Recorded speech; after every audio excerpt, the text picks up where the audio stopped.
সুপ্রিয় দর্শক, আমি এখন আছি আমাদের গৌরীপুর উপজেলার মাওহা এবং অচিন্তপুর ইউনিয়নের সীমান্তবর্তী এলাকায় খলতবাড়ি পালোহাটি বাজারে। দর্শক, এই পালোহাটি বাজারে এখানে একটি ধ্বংসযজ্ঞ চলে। এখানে এক ভাই, তিনি ব্যবসা করতেন, ডেকোরেশনের দোকান ছিল এবং চায়ের দোকান ছিল। এখন কে বা কারা এই কাজটি করেছে, আমরা দোকানদার এখানে রয়েছেন, আমরা তার সাথে কথা বলবো। জি, আপনার নাম কি? আমার নাম হারুন রশিদ। হারুন রশিদ, আপনি কি কাজ করতেন? আমি এই ব্যবসায় ছিল আমার, আর বাড়িতে আমি কৃষি কাজ করি। আচ্ছা আচ্ছা, জি হ্যাঁ। তাহলে এই ঘটনাটা কিভাবে ঘটেছে বলুন শুনি। ঘটনাটা ঘটছে আজকে থেকে আরো 1 বছর আগে। 2-3টা মার্ডার করছে এরকম আসামি। পরে আমাদের এনে আমনের মাধ্যমে সাংবাদিক সম্মেলনে ছিল। সাংবাদিক সম্মেলনের মধ্যে আমি সত্য কথা বলতে গিয়া আজকে আমি এই যে এই দুর্বৃত্তর হাতে এই হয়রানির শিকার হয়েছি। আমার 4 লক্ষ টাকার মালামাল আমার নষ্ট হয়েছে। এই কাজটা যে বা যারা করেছে তারা কি কোনো রাজনৈতিক দলের সাথে সম্পৃক্ত? জি না। আচ্ছা, রাজনৈতিক দলের সাথে সম্পৃক্ত না। তারা 2-3টা মারা গেছে, আমার কাছে প্রমাণ আছে, কাগজ আছে, দেখতে পারেন। আমার এনে 2টা সানবস ছিল। 2টা সানবসের দাম হয়েছে মনে করেন যে আপনার 70,000 টাকা। তার মধ্যে একটা পুরো পাই করছে আর একটা নিয়ে গেছে। আর এই যে এই ট্যাক্সি পাতি ছিল, এটি মনে হয় যে 7-8 হাজার টাকা একটার দাম। এনে 6টা-7টা আসছিল, মানে গলে গেছে, এই 2টা আছে। আর এই যে মাইকের যে সেট, এই সেট ছিল আমার এনে 3টা। একটার দাম আছিল আপনার 52,000 টাকা। আচ্ছা আচ্ছা। আর এটার দাম হয়েছে আপনার 13,000 টাকা। আর একটার দাম আছে 25,000 টাকা। আচ্ছা। এই যে শুরুটা আছে, আর ওই নিয়ে গেছে ওরা। আর তো এই যে 400 পিস চেয়ার ছিল, এই চেয়ারের মানে এই অবস্থা করছে।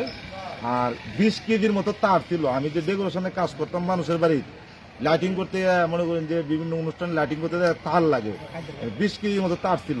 আমার নিজের পুকুরের লাগিয়া, আমি রাস্তা ভালো না, আমার নিজের ব্যবসা প্রতিষ্ঠানে আমি 50টা খাদ্যের বস্তা রাখছিলাম। 2 বস্তা আছে, আর বাকিগুলা ওদের নিজের ফিশারি আছে, ওইটির মধ্যে ওরা ব্যবহার করতেছে। আমি নিজের চোখে দেখে আসছি, আজকে সকালে খবর নিচ্ছি, আমি নিজের চোখে দেখে আসছি আমার বস্তা ওদের পুকুরে ফেলছে। আচ্ছা, এই কাজটা কে বা কারা করেছে? এই কাজটা করছে হলো ওরা। এনে 2টা মামলা আসামি আছে। হুমায়ুন আছে, পারভেজ আছে, 2টা ফ্যামিলির লোকই। এরপরে আছে হলো নাসির উদ্দিন, মতি মিয়া, সারোয়ার মিয়া, শাকিন মিয়া, সুজন মিয়া। আমি মনে হচ্ছে কিছু জানিও না যে আমার এরকম উপরে হামলা করবে, কিন্তু আমি আজকে হয়রানির শিকার। আমি সাংবাদিক সম্মেলনে সত্য কথা বলতে দেয়া আজকে আমি এই জুলুমকারীর হাতে আমি নিযুক্ত।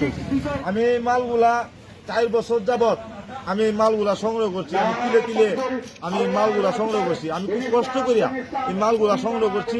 আমাদের এলাকা জিজ্ঞাসা করেন, যে যা পারে অনুষ্ঠানের মধ্যে, গরিব ধনী যে যা পারে তাই দিয়ে আমি সন্তুষ্ট আছিলাম। আমার এনে মাইক ছিল, আমি শুধু জানাজার মাইকিং করার লাগে আমি মাইক সিট রাখছিলাম। এই মাইক সিট গুলো পুড়ে দিছে। আমি কেউ জানাজার মাইকিং করলে আমি কেউ টাকা দিলেও খুশি, না দিলেও খুশি। আপনার নাম কি? মজনু মিয়া। আপনি কি করেন? কোথায় আপনার চাষফল ছিল?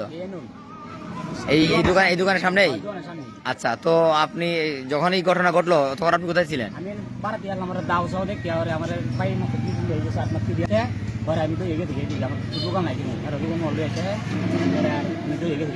যে এই যে ঘটনাটা ঘটেছে এখানে আপনারা কি ছিলেন? আমি ছিলাম। আচ্ছা, আপনারা এখানে যারা ছিলেন সবাই কি ছিলেন? সবাই ছিলাম। আচ্ছা, সবাই ছিলেন। তো এই যে ঘটনাটি ঘটেছে কেন ঘটলো? এটা করছে মার্ডার মামলা আছে আমাদের গ্রামে, মার্ডার মামলা কেন্দ্র করিয়া 1 বছর আগে মার্ডার হয়েছে। মার্ডার কাছে আসামি লোক বাড়ি বড় ভাই, আপন বড় ভাই এই আছে, যাবি না আইসে, যাবি না এরকম অত্যাচার করছে। আপনি, আপনার ওয়ার্ডের নাম কি? 4 নং মাওহা ইউনিয়ন 1 নং ওয়ার্ড, কলমবাড়ি এবং দারাগান্ধী গ্রাম নিয়ে আমার ওয়ার্ড। আচ্ছা, আপনার নাম কি? আমার নাম মোহাম্মদ মানিক মিয়া। আচ্ছা, তো আপনি একটু এই ঘটনা সম্পর্কে বলুন শুনি। এই ঘটনাটা সম্পর্কে আমি সন্ধ্যার দিকে আমি গৌরীপুর চলে যাই। তো গৌরীপুর যাওয়ার পরে আমার কাছে ফোন আসে যে এই বাজারে একটা অগ্নিসংযোগ হচ্ছে এবং দোকানে ভাঙচুর লুটপাট হচ্ছে। তো আমি এখান থেকে যথারীতি তাড়াতাড়ি আসে, এসে দেখি যে এখানে আগুন জ্বলতেছে। তো পরে প্রত্যক্ষদর্শী অনেকের কাছে জিজ্ঞাসা করলাম কে বা কারা এই ঘটনাটা ঘটাইছে। তো তারা বলতেছে যে এখানে আমাদের গ্রামেরই 2টা ফ্যামিলির লোক আছে, যারা বিগত পরে জানতে পারলাম যে তারা একটা মার্ডার মামলার তারা আসামি। তারা জামিনে বাড়িতে আসছে, বাড়িতে আইসা এরকম এই সর্বনাশা কাজ করতেছে। তারা কি কোনো রাজনৈতিক দলের সাথে সম্পৃক্ত ছিল? তারা রাজনৈতিক দলের সাথে সম্পৃক্ত কিনা এটা আমার জানা নাই, কারণ তাদের কোনো পদ পদবি আছে কিনা তাও তাহলে এই দোকানদার কি কোনো রাজনৈতিক দলের সাথে সম্পৃক্ত ছিলেন? দোকানদারও কোনো রাজনীতি করে না, সে ব্যবসায়ী।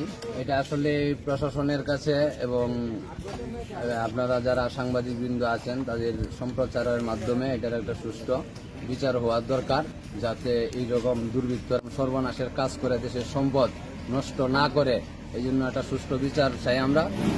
সুপ্রিয় দর্শক, এই পালুহাটি বাজারে পূর্ব শত্রুতার জের ধরে যে একটি ধ্বংসযজ্ঞ চালানো হয়েছে, এই ধ্বংসযজ্ঞে ক্ষতির সম্মুখীন হয়েছেন ব্যবসায়ী দুজন, মোহাম্মদ হারুনুর রশিদ এবং চা বিক্রেতা মোহাম্মদ মজনু মিয়ার। যে অপূরণীয় ক্ষতি হয়েছে, এই ক্ষতি আমরা কখনোই চাই না। তো যে বা যারা করেছে, আমাদের দেশের প্রশাসন সুষ্ঠু তদন্ত সাপেক্ষে এর একটি সঠিক বিচার করবে। মুখলেসুর রহমান, গৌরীপুর প্রতিদিন।